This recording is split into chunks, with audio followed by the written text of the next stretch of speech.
Hey guys, it's Sarah here. In this video, I'm going to tell you how to pass the Select All That Apply questions and how to get them right. So before I start, I just want to say congratulations to all those who are graduating in a few days, and I'm sorry you can't have graduation now. Hopefully COVID will be over soon and everybody can graduate together. But congratulations on your hard work. And I have a lot of resources for people who want to pass the NCLEX. So I have a full NCLEX review notes, or you could have different sections. You could access them over here at my website. I also have a full review for the NCLEX, which you could have for free over here, which is my YouTube channel.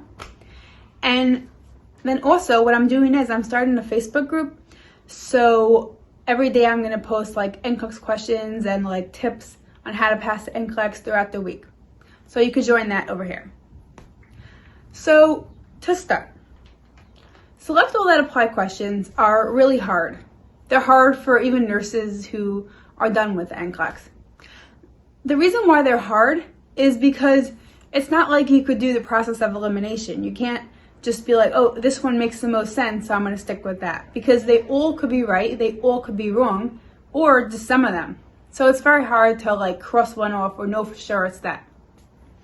And a lot of time people do get a lot of Select All That Apply because that's considered like a high level question. And if you're doing really good on the exam, they'll give you a lot of those. I had a lot of Select All That Apply because I like passed in 75, but I thought I failed because of the amount of Select All That Apply I got, that I was convinced I failed because they're really hard and you never know if you got the answer right.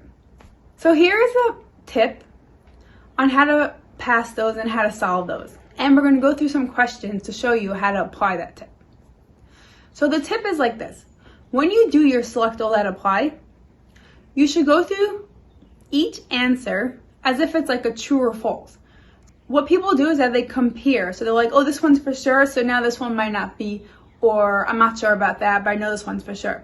What you do is that you go through each answer as if it's a true or false based on the question. So let's have an example. So you have a nurse that's caring for a patient who was recently diagnosed with right-sided CVA, which is like a stroke, with dysphagia. So they have difficulty swallowing. Which actions by the nurse are appropriate in caring for this patient? So you have 5 choices. So instead of going through all the 5 and then try and answer, what I would do is I would go through choice number 8. Just read that and see if it's a true or false based on the question. So choice A is, so the nurse assesses the patient's ability to swallow. True or false? So we go back to the question. You have a patient with right-sided CVA and dysphagia. So they have difficulty swallowing. So for anybody that has difficulty swallowing, before you give any medication or anything, you need to assess their ability to swallow. So is that a true or false? It's true. So you got that one. Now go on to B. B is the nurse positions the patient at a 45-degree angle. So this one's a little trickier, but just think, is it true or false? You have a patient with a stroke and difficulty swallowing. If you're going to position at a 45-degree angle, what do we want usually people who have difficulty swallowing or difficulty to get out their secretion? You want them fully sitting up, 90 degrees, so that they don't choke or swallow, even choke on their own secretions. So this would be false because it's 45 degree. You want them more like 90 degree. So that's false. Then you go on to the next one. So the next one is that the nurse offers the patient scrambled eggs. So think about, when you talk about food in general, it's all about like the diet, the type of diet, the consistency. So scrambled eggs are not like pizza, they're not hard to chew, they're perfect consistency for someone who has difficulty swallowing. If someone has difficulty swallowing, you're not gonna give them celery. You're gonna give them something like that. So is this true or false? It's true. The next one is the nurse instructs the patient to eat on their left side. Now think about this. Strokes, we know, right side deficit. The right side of stroke leads to left side deficit. Left side of stroke leads to right side deficit. So if someone had, like this patient in the example, had a right-sided stroke, so we would not tell them to chew on their left side because they have deficits on their left side. We'd tell them to chew on their strong side, the right side. So this answer is false. The last one is the nurse turns off the TV. In general, in the NCLEX, whenever they bring TV in, TV is a distraction. So if it's asking you, so distractions are great for like kids, you know, if you're trying to, they're screaming, trying to put an IV, turn on the TV so that they stare at it and they don't even notice what's going on. TV is a great distraction for someone you're trying to distract. But for anyone with neuro stuff or autistic kids, they don't need distraction. They need the opposite. So this is like a neuro case. You don't want distraction. You want the opposite, quiet, dim lights, stuff like that. So this would be false.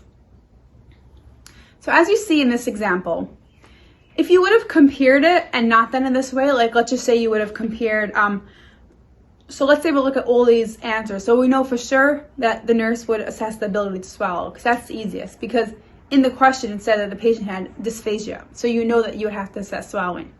But then you would be like, but then you would look at like the turn off TV and you might be like, well, that's for sure, but this one, I'm not sure. But if you do that way and you do true or false for each one and don't look at each other and don't look at one another, then you'll get your answer really quick. Then that will really help you.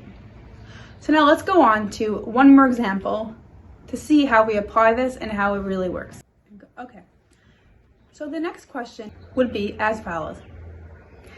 So which of the following assessment data would be priority for a patient diagnosed with pneumonia? Select all that apply. So like I said before, I'm not going to read the answers. I'm just going to go through each one separately. So the first choice is to assess the breath sounds. That one seems pretty obvious to me. Breath sounds, someone with pneumonia, respiratory thing, of course you assess them. So that would be true or false, true. The second one would be to assess the bowel sounds. So then you have to think. It's very important to assess the bowel sounds for a lot of stuff, paralytic ileus, etc. But the question says, which would be priority for pneumonia? Pneumonia doesn't really have to do with the bowel, so true or false, priority, false. The next one would be assess the presence of chest pain. So that one's a little tricky because you're like chest, but think about it. Pneumonia's over here, chest is over here. So those are priority. Someone could have chest pain that could cause them to make their breathing very difficult. So that would be a priority with someone with pneumonia because it's directly affecting it. The bowel could be hurting and everything, but it's not directly affecting it. It's not a priority.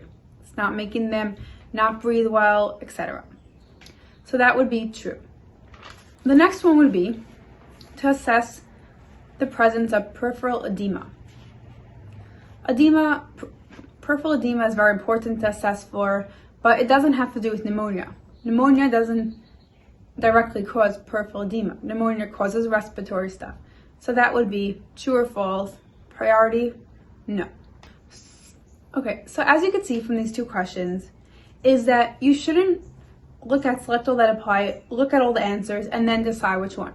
You should look, as soon as you see the word select all that apply, you're going to look at each one, go back to the question, true or false for that one, then go to B, true or false to that one, etc. So there shouldn't be any changing based on the answer you did previously or the answer you did before. In that way, it will help you just like a regular question. It won't really be a select all that apply. It would be a regular question answering true or false to each separate question, even though it's one question. So I hope that helps you in solving select all that apply. Please subscribe to my channel, like this video, and use my resources, use my notes, use my videos, and join my Facebook page so you can get questions, tips, takes a second a day, pops up on your screen, you know, and it just helps you in the NCLEX, and hope you enjoy. Good luck.